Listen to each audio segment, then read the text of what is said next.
شکریہ جی حافظ صاحب، رمضان شریف کی بابرکت رات میں آپ ہمارے پاس ہیں، اللہ کا نام لے کے شروع کریں۔ علی بھائی، پہلا سوال یہ ہے کہ جب دین کی خدمت کرنی ہوتی ہے، دین کا کام کرنا ہوتا ہے، تو گنجائشیں نکلتی رہتی ہیں کوئی نہ کوئی۔ جی جی، کچھ لوگ گنجائش نکال لیتے ہیں کہ خواتین کو بھی انٹرویو دے دیں، چلے اگر ساتھ بیٹھ کے نہ دیں تو آن لائن دے دیں۔ پہلے ایسا تھا کہ آن لائن تھا، پھر آہستہ آہستہ وہ ساتھ بھی بیٹھ کے۔ تو آپ ایسے صورت کو کیوں نہیں نکالتے؟ ہمارے مشترکہ دوست ہیں آپ کے پاس، جب انٹرویو کے لیے آتے ہیں وہ کو ہوسٹ کرتے ہیں کسی فیمیل کے ساتھ، تو آپ فیمیل کو الاؤ نہیں کرتے؟ ہاں جی، اس کی ریزن یہ ہے کہ اسلام میں جو سیکس ڈسپلن ہے نا، یہ بہت سخت ہے۔ اس حوالے سے صحابہ کرام علیہم رضوان کی مبارک زندگیوں میں آپ کو کوئی ایسی چیز نہیں ملے گی۔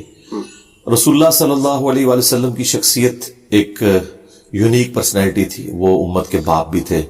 النبی اولا بالمؤمنین من انفسہم وازواجہ امہاتہم، نبی مومنین کی جانوں سے بڑھ کر ان پر حق رکھتے ہیں، اور نبی کی بیویاں امت کی مائیں ہیں، تو ان کا تو ہمارا ایک باپ اور اولاد والا رشتہ ہے روحانی اعتبار سے۔ پھر نبی صلی اللہ علیہ وآلہ وسلم کے پاس جو نالج تھا، اللہ تعالیٰ کی وحی کی تائید حاصل تھی، وہ انہی کا خاصہ تھا۔ لیکن نبی صلی اللہ علیہ وآلہ وسلم کی وفات کے بعد امہات المومنین نے آپ صلی اللہ علیہ وآلہ وسلم کی آئلی زندگی کو ٹرانسفر کیا، تو وہ بھی پردے کے اندر، یعنی سیدہ عائشہ ماں ہونے کے باوجود قرآن کے حکم کے تحت ان کا پردہ ہے امتیوں سے، حتیٰ کہ سورۃ الاحزاب میں آیا کہ آپ نے پردے میں جو لین دین کرنا ہے، اس میں اپنی آواز بھی ایسی نہیں ہونی چاہیے کہ کسی کے دل میں کوئی روگ ہے تو وہ غلط طرف غلط انٹینشن کے ساتھ جائے۔ ظاہر ہے کہ وہ ایک سیکس تو بڑا پوٹنٹ جذبہ ہے، آپ کو پتا ہے، تو یہ تو ایک آنرری رشتہ ہے نا، تو یہاں تو چانسز ہیں کہ کوئی ڈیویٹ کر جائے۔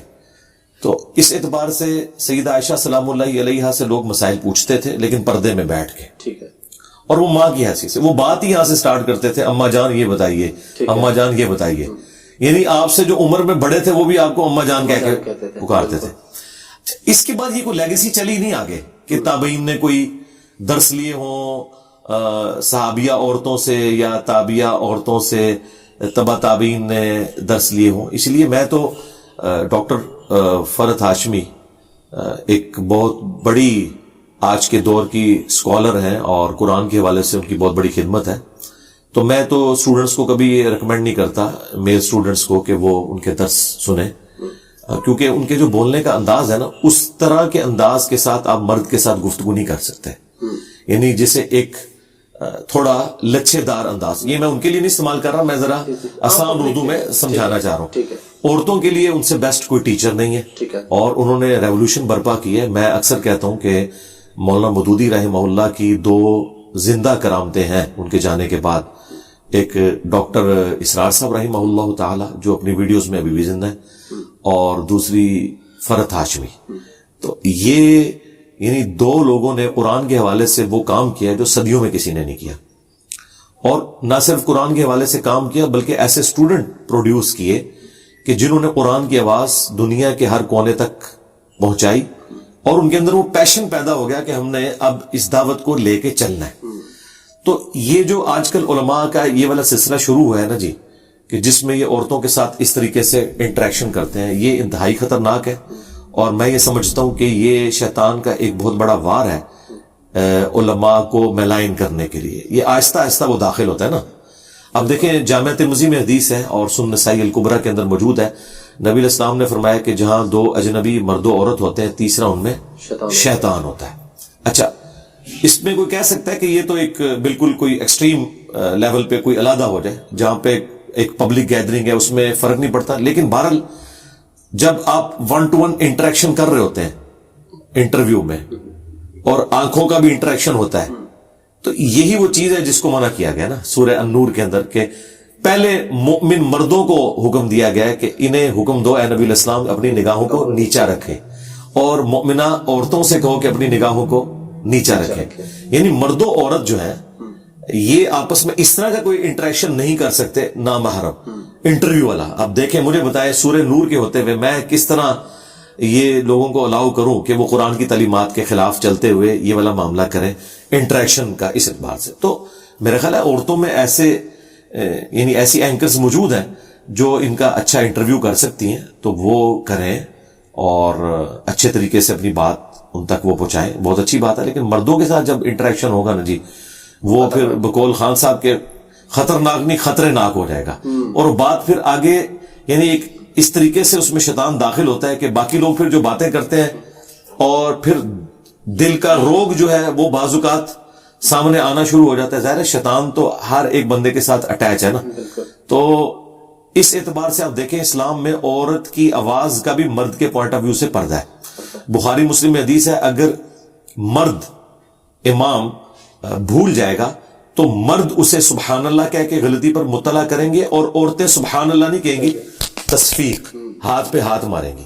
اب مجھے بتائیں سبحان اللہ کہنے کی بھی ممانعت ہے, اس میں بھی آواز کا بلند کرنا عورت کے لیے مردوں کی موجودگی کے اندر یہ منع ہے. تو آپ سیکس ڈسپلن کا اندازہ لگا سکتے ہیں. فرائیڈ نے تو کچھ عرصہ پہلے ہمیں بتایا نا کہ سب سے امپورٹنٹ جذبہ سیکس کا ہے, لیکن اسلام نے تو بہت عرصہ پہلے کہہ دیا زین للناس حب الشہوات من النساء. اس میں کوئی عورتوں کی تذلیل نہیں ہے, ان کے لیے آنر ہے کہ عورت اللہ تعالیٰ نے ایک اٹریکٹفل چیز بنائی ہے, اسی لیے اسے پردے کا حجاب کا حکم دیا گیا, یہ اس کے لیے آنر ہے. یعنی مرد کے ساتھ اگر اسے کمپیئر کیا جائے تو وہ اسے پازیٹیولی اس اعتبار سے دیکھے. عورت کا مطلب ہی ہے پردے کی چیز. ہم کہتے ہیں ستر عورت, مرد کی چھپانے کی چیز, تو چھپانے والی عورت کا مطلب ہی چھپانے کی چیز ہے. تو یہ عورت کے لیے آنر ہے کہ مرد اس کے لیے کما کے لاتا ہے, اسے گھر میں ایک ملکہ بنا کے رکھتا ہے. تو میرا خیال ہے اللہ تعالیٰ نے اسے اتنا بڑا سٹیٹس دیا ہے تو وہ اس کو اویل کرے. تو یہ سیکس کے پوائنٹ آف ویو سے میں سمجھتا ہوں جو اسلام کا ڈسپلن ہے نا, واقعی سیکس اتنا پورٹنٹ جذبہ ہے کہ یہ ڈسپلن ایسا ہی ہونا چاہیے تھا. میں اکثر اپنے بھائیوں سے کہتا ہوں مجھے اسلام کی دو چیزیں بڑی پسند ہیں. ایک عقیدہ توحید, توحید ایسی ہونی چاہیے تھی کہ اللہ کے سوا کوئی نہیں, ہاں نہ وہ اللہ کا کوئی قریبی ہے نہ کوئی دور کا, بس اللہ اللہ ہی ہے, تاکہ آپ گاڈ اورینٹڈ ہوں اور اللہ کے سوا ہر ایک کا ڈر آپ کے دل سے نکل جائے. اور دوسری چیز سیکس ڈسپلن, یہ اتنا غیر معمولی جذبہ ہے مرد و عورت کا کہ اس میں شیطان داخل ہو سکتا ہے. بڑے بڑے بنی اسرائیل کے عبادت گزاروں کو شیطان نے ورگلا دیا, اور سب سے بڑھ کر میں جب سورہ یوسف پڑھتا ہوں تو کانپ اٹھتا ہوں کہ اللہ تعالیٰ فرما رہا ہے کہ اس عورت نے یوسف کا قصد کیا اور یوسف بھی کر لیتا اگر اپنے رب کی برہان نہ دیکھتا. اندازہ کریں یوسف اس عورت کا قصد کرتا جو اس کی ماں تھی, منہ بولی ماں تو تھی. مجھے بتائے جس عورت نے کسی بچے کو پالا ہوتا ہے چھوٹی عمر سے, وہ بچہ اسے ماں کی نظر سے ہی دیکھتا ہے. بالکل. لیکن اللہ تعالیٰ فرما رہا ہے یہ اتنا غیر معمولی جذبہ ہے کہ وہ یوسف بھی قصد کر لیتا اگر اپنے رب کی برہان نہ دیکھتا. اور پھر اللہ تعالیٰ فرمایا وہ ہمارے مخلص بندوں میں سے, یعنی چوزن پیپل تھے. ایک ہے مخلص, اخلاص شو کرنے والا, وہ مخلص تھے. تو وہ تو مخلص تھے, باقی تو مخلص نہیں ہے. اس لیے اس اعتبار سے انسان کو بہت احتیاط کرنی چاہیے. اور میں اس معاملے میں اپنی اس پلیٹ فارم کے اعتبار سے 3 چیزیں میں نے بالکل بین کی ہوئی ہیں. نمبر 1 دولت کا فتنہ, کوئی چندہ بک نہیں. ٹھیک ہے. نمبر 2 شہرت کا فتنہ, کوئی میں کسی ٹور پہ نہیں جاتا, کسی یونیورسٹی میں لیکچر نہیں دیتا کہ میرا اس طرح کا انٹریکشن ہو کہ کوئی اندر اس قسم کا بڑا پن پیدا ہو. بھائی جس نے دیکھنا ویڈیوز میں دیکھے, اتنی اچھی آپ بھی ریکارڈنگ کر رہے ہیں, لوگ گھروں تک بات پہنچ رہی ہے. اور تیسرا جو ہے نا وہ عورت کا فتنہ, یہ فتنہ پنجابی والا نہیں عربی والا, یعنی آزمائش. اور اگر آپ ان 3 فتنوں سے بچ جائیں, زمین و آسمان کے سارے شیاطین مل کے آپ کو ڈی ٹریک نہیں کر سکتے. یہ میرا دعویٰ ہے الحمدللہ. زبردست. علی بھائی ایک اور چیز جو ہم نے سنی آپ سے کہ مرد کو حکم ہے نگاہ نیچی رکھنے کا. جی. اگر مرد عورت کو دیکھتے تو وہ گناہ گار ہوتا ہے, بد نظری ہے. لیکن آپ کے ہاں شاید کچھ ایسا آپ بتاتے ہیں کہ اگر عورت اس طرح دیکھے تو وہ گناہ گار نہیں ہے, اس کو اس طرح سے بد نظری کا گناہ نہیں. ہاں جی, وہ اس اعتبار سے کہ جو عورتیں ہیں نا, ظاہر ہے کہ وہ اللہ تعالیٰ نے ان کو اٹریکٹفل بنایا. اگر اس طرح کا کوئی ایشو ہوتا نا تو مردوں کو بھی حجاب کروایا جاتا, نہیں کروایا جاتا. لیکن اس میں عورت میں اگر شہوت آ جائے نا تو وہ نہ کسی میل ٹیچر کی ویڈیوز دیکھ سکتی ہے, ذہن میں رکھیں, پھر اس کے ساتھ وہ ایلیمنٹ شروع ہو جائے گا. ٹھیک ہے. لیکن مرد جو ہے نا ان اینی کیس, چاہے شہوت انیشلی ہو یا نہ ہو, اس نے عورت کو نہیں دیکھنا, اس سے بات نہیں کرنی, الا یہ کہ اب جس طرح کسٹمر ڈیلنگ ہے وہ ایک الگ چیز ہے, اور باقی معاملات وہ یعنی ایکسیپشنز ہیں, وہ اپنی جگہ موجود ہے. کہہ سکتا ہے کہ میری نظر صاف ہے, میری نیت صاف ہے. نہیں, ناٹ ایٹ آل.